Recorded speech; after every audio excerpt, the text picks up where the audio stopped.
The Rolling Stones launch RS No. 9, a fragrance inspired by Soho in 1962.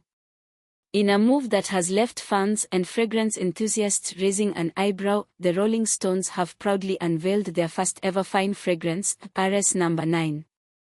The legendary rock band, known for their rebellious spirit and decades-long impact on music, have now ventured into the world of scent, offering a perfume that they describe as evoking the vibrant, raw energy of London's Soho in 1962.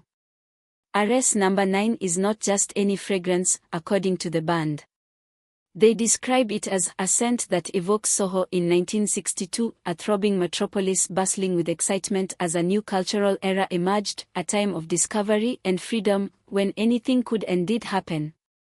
But while the press release paints a picture of a bold, free-spirited London, some critics are less convinced about the olfactory accuracy of the experience.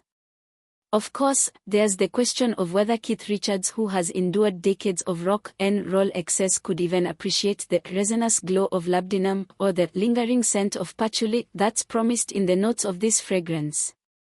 Considering Richards' notorious history of smoking and other indulgences, some might wonder if his sense of smell has been dulled over time.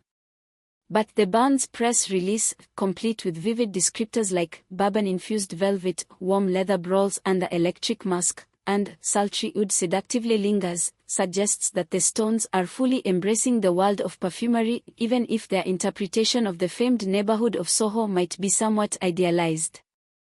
It's no secret that Soho in the 1960s had a reputation for being gritty, eclectic, and rebellious, perfectly matching the ethos of the Rolling Stones during their rise to fame. But according to sensorial sources who were around at the time, Soho's scent palette was less about earthy oak than more about soot, frying, and pea, with a lingering aroma of street food and the industrial backdrop. One observer even remarked, "I don't recall picking up on the patchouli, an herb that was certainly popular in the 60s but seems a bit too pristine for the rough-edged reality of the area."